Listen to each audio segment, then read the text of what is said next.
ఆయన అడుగుతున్న ప్రశ్నే, మీ దగ్గర ఎన్ని రొట్టెలు ఉన్నవి? దేవుని దగ్గర మనం పొందుకోవాలంటే ఆయన చెప్పినట్లు చేయాలి. యోహాను సువార్త 2వ అధ్యాయంలో కానా అనే ఊరిలో వివాహం జరిగింది. ఆ వివాహానికి యేసు ప్రభు వారిని పిలిచారు, ఆయన శిష్యుల్ని పిలిచారు, యేసయ్య కన్న తల్లి మరియమ్మను పిలిచారు. ఇప్పుడు అక్కడ ద్రాక్షారసము అయిపోతే ద్రాక్షారసం అయిపోతే యేసు ప్రభు వారు ఏం చేయమన్నారు? ఆ ఖాళీ బాణలను ఇప్పుడు ఏం చేయమన్నారండి? ఆయన తల్లి ఆ పరిచారకులతో ఏమని చెప్పిందంటే, ఆయన మీతో చెప్పున్నది చేయండి, మీకు ఏం చెప్తాడో చేయండి అయ్యా. అంతకు మునుపు యేసు ప్రభు వారు ఏదైనా అద్భుతాలు చేశాడా? ఏమండి, అంతకు మునుపు యేసు ప్రభు వారు ఏమైనా అద్భుతాలు చేశాడా? ఆ మొట్టమొదటి సూచక్రియ, ఆ అద్భుతం ఎక్కడ చేశాడు?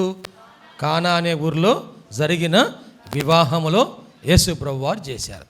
ఇప్పుడు ఎప్పుడైతే యేసు ప్రభు వారు ఆ అద్భుత కార్యం చేస్తాడని ఆ తల్లి చెప్పిందో, ఆ పరిచారకులు అందరూ కూడాను ఆయన ఏం చెప్తే అది చేయటానికి సిద్ధంగా ఉన్నారు. చేశారా చేయలేదా? ఆయన ఏం చెప్పాడంట? ఈ ఖాళీ బాణలన్నీ కూడా ఏమన్నాడండి? నీళ్లతో నింపమన్నాడు. అప్పుడు ఏమన్నా మోటార్ ఉందా ఆన్ చేసి పెట్టేద్దానికి? అంటే మోటార్లు ఏమి లేవు కదా. ఆ బాణ నిండా నీళ్ళు పోయాలంటే ఎన్ని కొండలు నీళ్ళు తీసి రావాలో కదండి. ఆ రోజుల్లో ఏ పాత్రలు ఉన్నాయి ఆలోచన చేయండి. ఇప్పుడు మా బకెట్లు ఉన్నాయా కదా. అప్పుడు రాతి బాణల్లోనికి మట్టి కొండల్లో నీళ్లు తీసుకొచ్చేవాళ్ళు. ఆ నీళ్లు తీసుకొచ్చి పోయమంటే కష్టముతోనే వాళ్ళు నీళ్లు నింపేటప్పుడు మొదటి కొండ తెచ్చినప్పుడు బాధ ఉండకపోవచ్చు, కానీ 2-3 కొండలు నీళ్ళు తీసుకురాగానే ఏమనిపించింది? కొంచెం బాధ అనిపించింది కదండి, భారం అనిపించి ఏం చేస్తారంటే, ద్రాక్షారసం అయిపోతే నీళ్ళు ఎందుకు అయ్యా బాబు కదా, మనకి భారం లేకపోతే బాగానే పని చేస్తాం, కానీ భారం రాగానే ఏమొస్తాయి? ప్రశ్నలు వస్తూ ఉంటాయి. ఈ నీళ్ళు ఎందుకు అయ్యా కదా. మన ఒక కుటుంబం వాళ్ళకి పెన్షన్ దేవుడు ఇచ్చాడని ఆ కానుక మొత్తం తీసుకొచ్చి, ఆ పెన్షన్ మొత్తం తెచ్చి 2,750 రూపాయలు కానుకగా సమర్పణ చేశారు. కొంతమంది అనుకుంటూ ఉంటారు, పాపం ముసలి వాళ్ళకి గవర్నమెంట్ పెన్షన్ ఇస్తుంది, దాంట్లో కూడా దశమ భాగం ఇవ్వాలా? ఏమండి, దానిలో కూడాను దశమ భాగం ఇవ్వాలా? మేము రెక్కల మొక్కలు చేసుకొని పని చేసుకుంటా ఉంటే, మేమేదో ఎండలో పని చేసుకుంటా ఉంటే మాకేదో డబ్బులు రోజుకి 400, 500, 300, 200 వస్తే దానిలో కూడా దశమ భాగం ఇవ్వాలా? కొన్ని ప్రశ్నలు మనకు వస్తూ ఉంటాయి. ఎప్పుడు భారం ఎక్కువైనప్పుడు ప్రశ్నలు వస్తూ ఉంటాయి. ఈ నీళ్ళు ఎందుకు అని వారు అడగలేదంటండి. నీళ్లు పోయమంటే 6 రాతి బాణల నిండా అంచుల మట్టుకు వారు నీళ్లు పోశారు. దేవునికి మహిమ కలుగును గాక. వారి విశ్వాసం సంపూర్ణంగా ఉందా లేదా? ఏమండి, వారి విశ్వాసం సంపూర్ణంగా ఉందా లేదా? మన విశ్వాసం అంచుల మట్టుకు వచ్చిందా, సగం వరకు వచ్చిందా?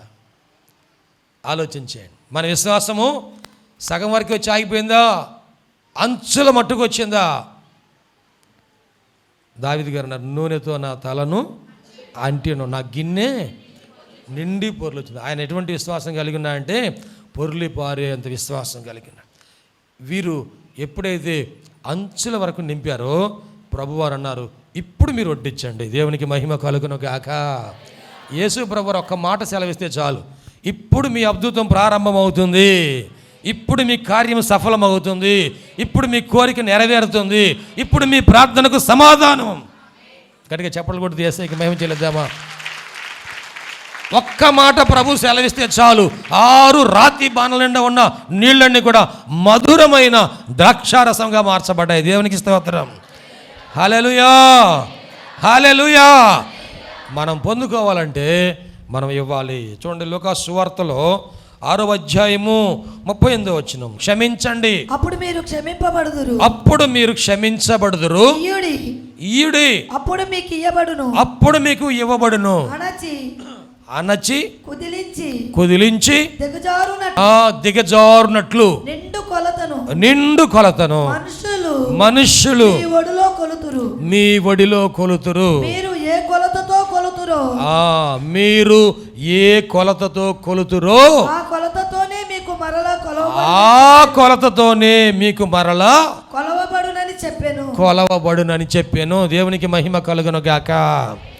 ఇవ్వండి, మీకు ఇయ్యబడును. క్షమించండి, అప్పుడు మీరు క్షమించబడుదురు. చూడండి, మనం చాలామంది అందరం అనుకుంటూ ఉంటాం, నేను క్షమించాలి అనుకుంటాం, కానీ మనం క్షమాపణ కోరటం అనేది ఇష్టపడం. దాన్ని ఏమనుకుంటామంటే నామోషిగా ఫీల్ అవుతుంటాం.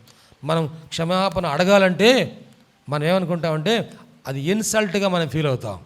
కానీ ప్రభు అంటున్నారు, క్షమించండి, అప్పుడు మీరు క్షమించబడదు. మనం ఎవరినైనా సరే క్షమించవలసిన అవసరం ఉంటే మనం క్షమిస్తేనంట యేసయ్య మనల్ని క్షమిస్తారంట. దేవునికి మహిమ కలుగును గాక. క్రీస్తు మిమ్ములను క్షమించిన ప్రకారముగా మీరు ఒకరినొకరు క్షమించండి. క్రీస్తు మిమ్ములను యేసయ్య మనల్ని ఎంత క్షమించారో కదా, మన పాపములకు ప్రతిఫలము ఆయన మనకు ఇవ్వలేదంటాడు. మనకు ప్రతీకారం ఆయన తీర్చుకోలేదు. మనం ఘోరమైన పాపం చేశాం. ఆయనకి ఇష్టము కాని ఆలోచనలు, ఆయనకి ఇష్టము కాని కార్యాలు, ఆయనకి ఇష్టము కాని మాటలు, ఎన్నో మనలో బలహీనతలు ఉన్నాయి, ఎన్నో పొరపాట్లు ఉన్నాయి, ఎంతో పాపం ఉంది. యేసయ్య దగ్గరికి వచ్చి ప్రభువా నన్ను క్షమించాయా అని మనం బ్రతిమలాడుకున్నప్పుడు ఆయన మనల్ని అందరినీ క్షమించారు కదా. నువ్వు ఎలాగైనా క్షమించబడ్డావో ఒకసారి ఆలోచన చేస్తే, దేవుడు నిన్ను క్షమించిన ప్రకారంగానే నువ్వు కూడా ఎవరినైనా క్షమించవలసి వస్తే, నీ బంధువులు కావచ్చు, నీ స్నేహితులు కావచ్చు, నీ కుటుంబ సభ్యులు కావచ్చు, ఎవరినైనా సరే, నీ రక్త సంబంధికులు, ప్రేమ దేవుని బిడ్డలారా, మన కుటుంబాల్లో ఐక్యత లేకపోవడం వలన ఆశీర్వాదం పొందలేకపోతున్నాం. ఏ కుటుంబంలో ఐక్యత ఉంటుందో అక్కడ ఆశీర్వాదం ఉంటుందండి. సంఘములో ఐక్యత ఉంటే ఆశీర్వాదం ఉంటుంది. మీ పనిచేసే స్థలములో ఐక్యత ఉంటే ఆశీర్వాదం ఉంటుంది. మనము మన యొక్క అహాన్ని తొలగించుకొని మన అహాన్ని చంపివేయాలండి. అహాన్ని మనం చంపివేయాలి. మనలో ఉన్న గర్వాన్ని చంపివేయాలి. మనలో ఉన్నటువంటి పగ, కక్ష, ఈర్ష్య, ద్వేషము, విమతములు, విభేదములు, అసూయ, ఇవన్నీ కూడా తొలగిపోవాలంటే మనలో ఉన్న అసూయను, మనలో ఉన్నటువంటి ద్వేషభావమును, ఆగ్రహము, కోపము, ఇవన్నీ కూడా తొలగిపోవాలంటే మనం దేవుని సన్నిధిలో మనం తగ్గించుకోవాలి. దేవునికి మహిమ కలుగునుగాక. ప్రేమ దేవుని బిడ్డలారా, మన అహము, మనలో ఉన్నటువంటి స్వయము అంటే స్వార్థం, ఏమండి, స్వార్థం, అంతా నాకే కావాలి అనే స్వార్థం. అంటే నాకు కావాలని దేవుని కోరచ్చు, కానీ అంతా నాకు కావాలి, ఎవరికి వద్దయ్యా అనే అటువంటి అభిప్రాయము మంచిది కాదు. మనం మందిరంలోకి వచ్చే దగ్గర నుండి, కూర్చునే దగ్గర నుండి, ఇక్కడ జరిగే ప్రతి కార్యక్రమంలో కూడా మనం ఎలాగ ఉండాలంటే, ఇదిగో అహము లేకుండా, స్వయము లేకుండా వాటిని చంపివేయాలండి. దేవునికి మహిమ కలుగునుగాక. ఆత్మ చేత శరీర క్రియలను చంపివేయాలి. దేవునికి మహిమ కలుగునుగాక.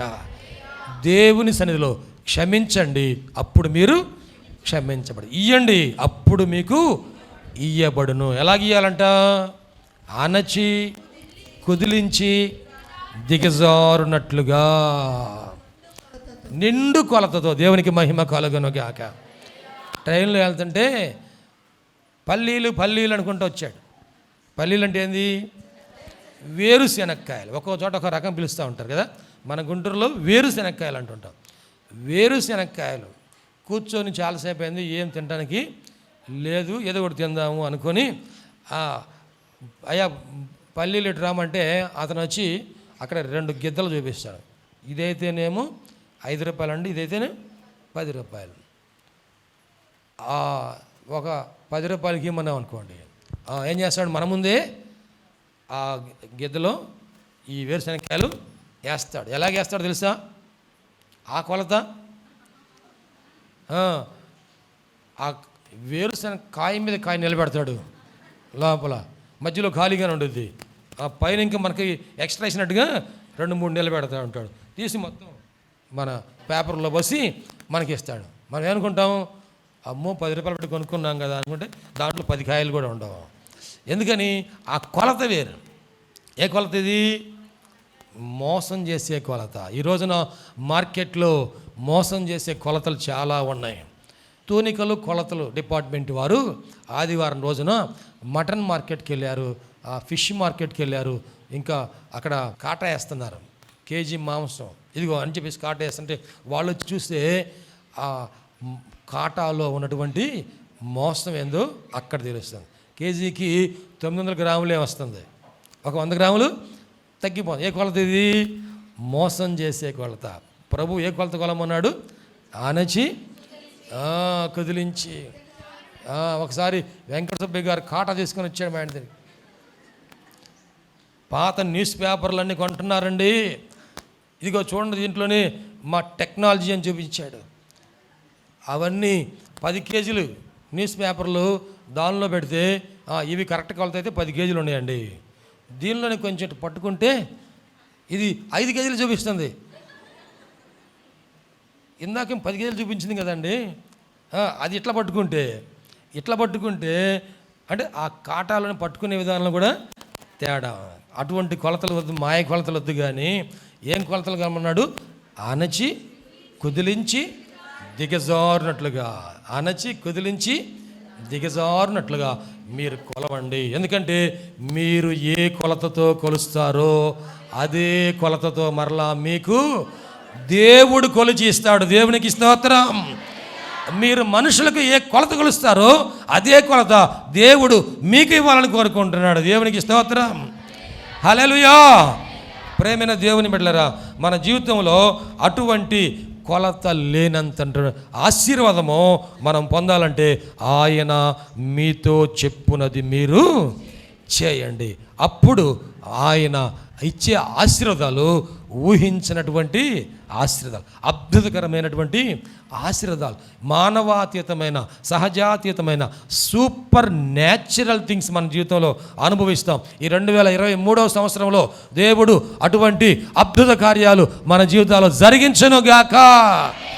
హల్లెలూయా. ఈ స్థలం కొనడానికి 350 గజాల స్థలం కొనడానికి ప్రార్థన చేస్తున్నాం. మనం శారదా కాలనీ 30వ లైన్ దగ్గర ఉన్న కళ్యాణ మంటపంలో సెల్లార్లో కూర్చొని ఉపవాస ప్రార్థన చేస్తా ఉన్నాం. ఆ సమయంలో నేను ప్రార్థన చేస్తున్నప్పుడు దేవుడు నాకు ఏం బయలుపరిచాయంటే, మా అత్తగారి ఊరిలో ఒక ఇల్లు కొన్నామండి.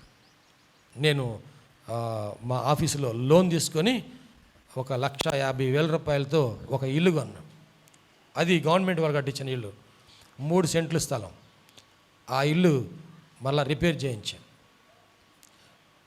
ఆ ఇల్లు అద్దెకిచ్చాం, 2 పోర్షన్లు చేసి అద్దెకిచ్చేసాం. తర్వాత బైపాస్ రోడ్ దగ్గర ఒక ప్లాట్ తీసుకున్నాం, 100 గజాల స్థలం తీసుకున్నాం.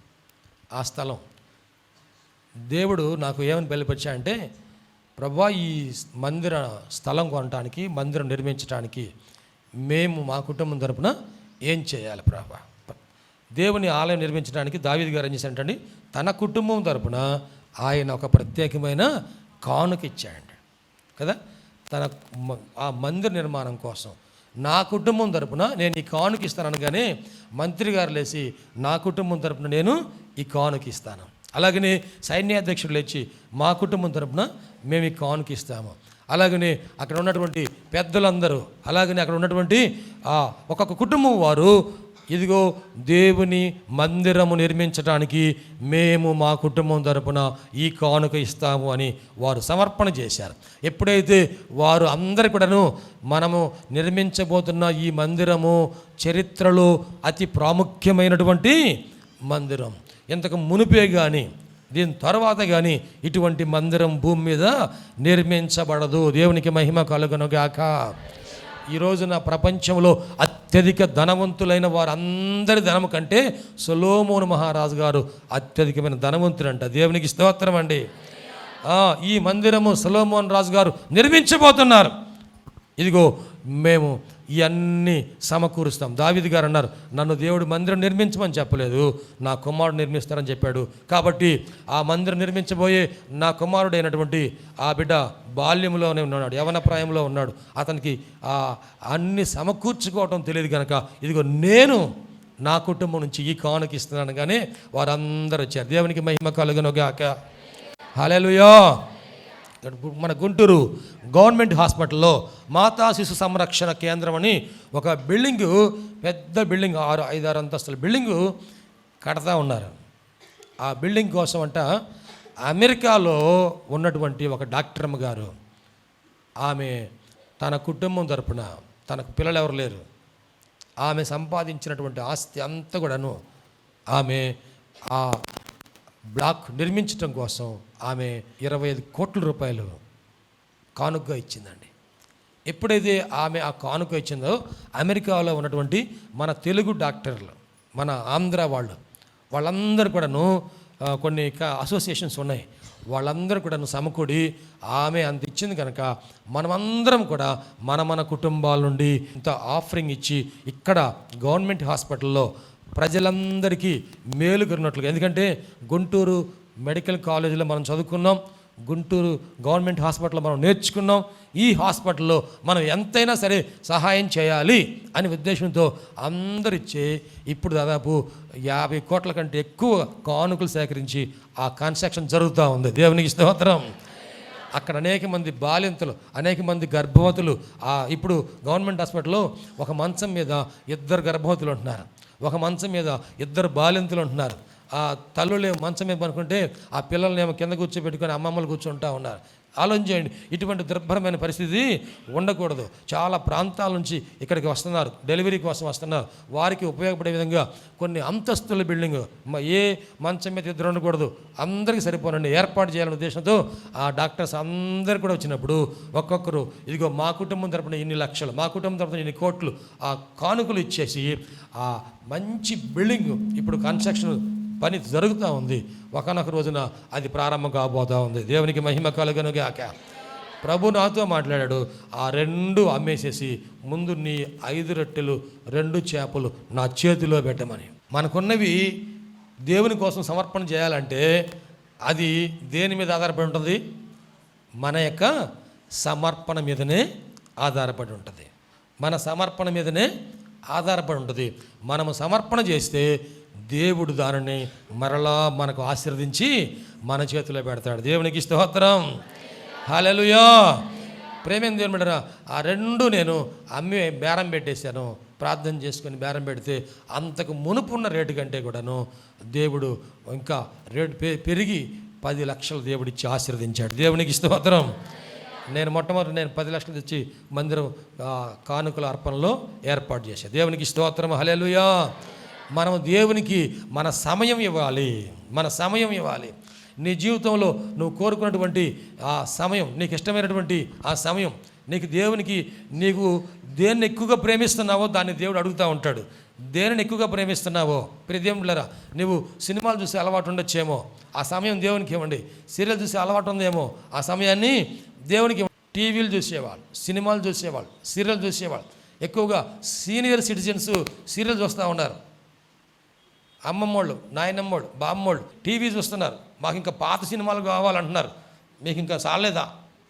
కొత్త సినిమాలు మాకు బాగలేదు, మాకు ఎన్టీ రామారావు, అక్కినేని నాగేశ్వరరావు, సావిత్రి, వెంకాయమ్మ వాళ్ళు ఉన్నారే, ఆ సినిమాలు కావాలి. మీ టైం దేవుడు అడుగుతున్నాడు, మీ సమయాన్ని దేవుడు అడుగుతున్నాడు. మీరు ఆ సమయాన్ని దేవునికి ఇవ్వాలి, సమర్పణ చేసుకోండి. దేవునికి మీ సమయం ఇస్తే మీ వృద్ధాప్యం అంతా కూడా దేవుని మిమ్మల్ని నడిపించును గాక. నువ్వు మంచంలో పడి అల్లాడిపోయి అందరి చేత చీచా అనిపించుకోకుండా దేవుడు నీకు మంచి సమయాన్ని దయచేయను గాక. హల్లెలూయా. ప్రేమైన దేవుని బిడ్డలారా, నీకు ఇష్టమైంది దేవుడు కోరుకుంటున్నాడు. ఆ వాటిని మనం దేవునికి ఇస్తే దేవుడు మనలను అంతకంటే ఆయనకి ఇష్టమైన మార్గంలో మనల్ని నడిపించును గాక. మీ దగ్గర ఎన్ని రొట్టెలు ఉన్నవి? మీ దగ్గర సమయం ఎంత ఉంది? మీ దగ్గర టాలెంట్స్ ఎంత ఉన్నాయి? మీ దగ్గర ఏముందో అది దేవుని చేతిలో పెట్టడానికి. మీ సమయాన్ని, మీకు ఇచ్చిన తలాంతులను, మీకు ఇచ్చినటువంటి ధనమును, మీకు ఇచ్చినటువంటి ఆరోగ్యాన్ని, మీకు ఇచ్చిన ఆయుష్ని, మీకు దేవుడు ఏమి ఇచ్చాడో వాటిని ఆయన చేతిలో పెడితే మరలా ఆయన ఏం చేస్తాడండి? ఆశీర్వదించి మనకు తిరిగి రిటర్న్ దయచేయబోతున్నాడు. దేవునికి స్తోత్రం. నాకు అవి కావాలనుకున్న వాళ్ళు చేతిలో ఎత్తి స్తోత్రం చెప్తారా? నాకు దేవుని ఆశీర్వాదం కావాలన్న వాళ్ళు స్తోత్రం చెప్పండి. హల్లెలూయా. దేవుడి మాటలు మన వినికిడిలో దీవించును గాక. దేవుడు వాటిని మనకు తిరిగి దయచేయును గాక.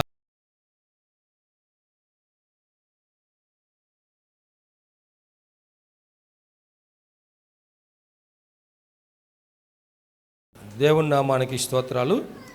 ఈ సాక్ష్యం ఏంటంటే, తనకి బాగా గుండెల్లో నొప్పి వచ్చింది.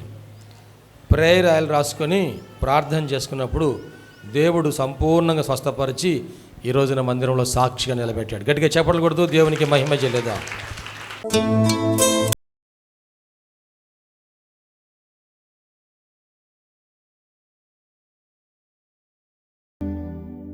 ఈ బిడ్డ విష్ణు డిసెంబర్ 10వ తారీఖున మానసికమైన రుగ్మతతో ఇంట్లో నుంచి వెళ్ళిపోయాడు.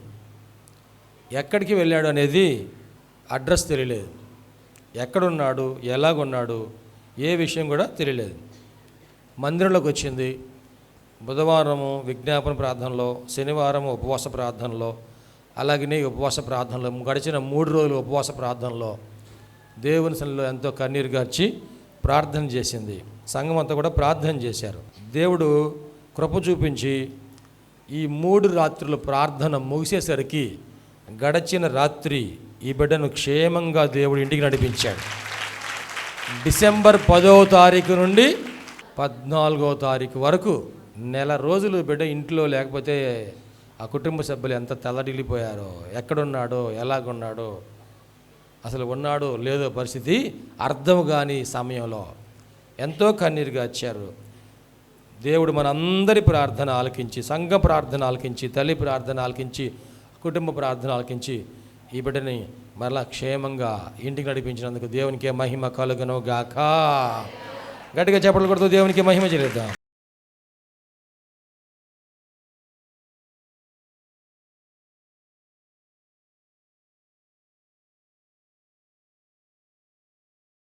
మీ అందరికీ వందనాలు. పాస్టర్ గారికి, పాస్టర్ గారికి వందనాలు. సాక్ష్యం ఏంటంటే, మన పాస్టర్ గారు సంఘం అంతా కూడి మా గృహంలో ప్రార్థన పెట్టారండి. ప్రార్థన పెట్టిన మా వారికి 2 సంవత్సరాల నుంచి పెన్షన్కి పెట్టుకుంటే రాలేదు. ప్రార్థన చేసి నాకు పెన్షన్ వచ్చింది. కానుక పెడతాం సాక్ష్యం చెప్పి అనుకున్నా. ఇది సాక్ష్యం దేవుడు దీవించును గాక. ఆమేన్. సహోదరి తన యొక్క భర్త గారు వెంకట బసవేశ్వరరావు గారికి పెన్షన్ కోసం అప్లై చేశారు. అయితే ఇంతవరకు పెన్షన్ రాలా. దేవుడు కృప చూపించి అధికారులతో మాట్లాడి ఆ పెన్షన్ రావడానికి, ఇప్పుడు పెన్షను ఈ జనవరి 1 తారీఖు నుండి పెన్షన్ పెంచారు కదండి. అంతకుముందు 2500 ఇచ్చేవాళ్ళు, ఇప్పుడు 2750 రూపాయలు. వచ్చే జనవరికి ముచ్చటగా 3000 రూపాయలు రాబోతున్నాయి. దేవునికి స్తోత్రం. ఈ పెన్షను మరి ఇంతవరకు రాలేదనుకుంటే పెంచినటువంటి పెన్షను దేవుడిచ్చి దీవించినందుకు దేవునికి మహిమ కలుగును గాక. హల్లెలూయా.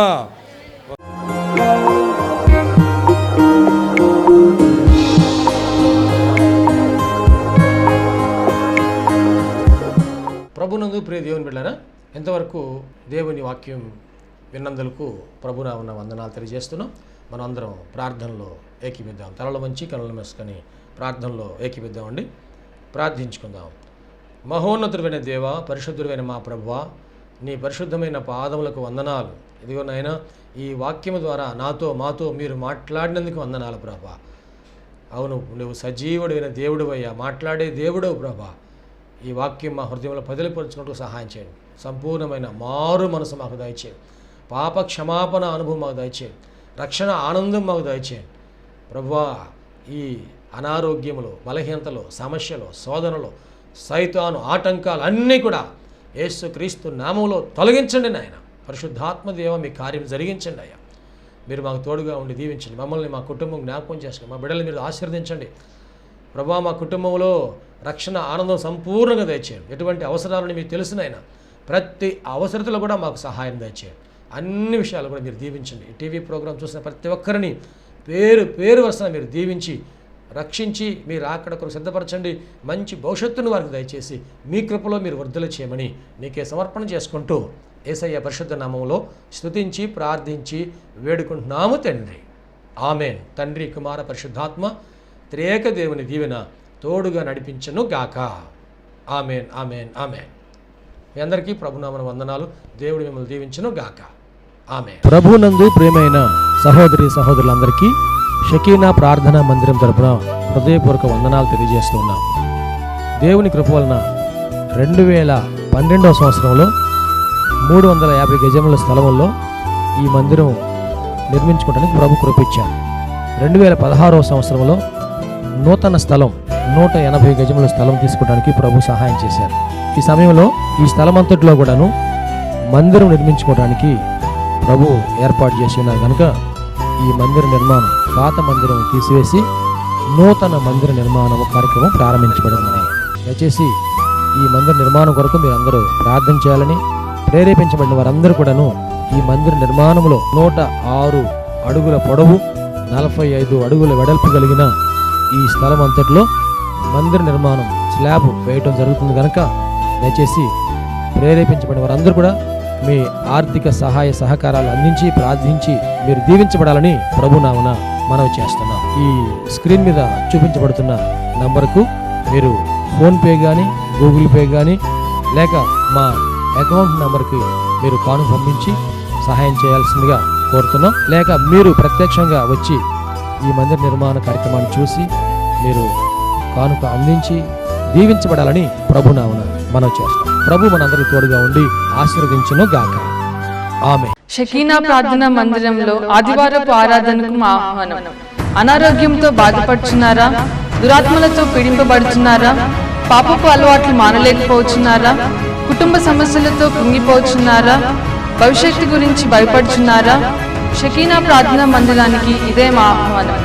రక్షణానందం పొందడానికి, ఆరోగ్యము, ఆశీర్వాదం పొందడానికి, పరిశుద్ధాత్మ అభిషేకం పొందడానికి, ప్రభు రాకడ కొరకు సిద్ధపడుటకు ఆదివారం ఉదయం 7:30 గంటలకు జరుగు ఆరాధనకు అందరికీ ఇదే మా ప్రేమపూర్వక ఆహ్వానం. షకీనా మెలోడీస్ అను మా పాట DVDలు, CDలు మరియు పాటల పుస్తకములు మా యొద్ద లభించును మరియు గుంటూరులోని ప్రబోధ బుక్ స్టాల్ నందు మీకు లభించును. ఈ సందేశం మీకు ఆశీర్వాదకరంగా ఉందని నమ్ముచున్నాం. మీ ప్రార్థన అవసరతలకు మరియు మరిన్ని వివరములకు సంప్రదించవలసిన మా address pastor G. Vijay Kumar గారు, షకీనా ప్రార్థనా మందిరం, శారదా కాలనీ, 32వ లైన్, గుంటూరు. మా ఫోన్ నంబర్స్ 9963242497 మరియు ఒక నంబర్ 8885539777.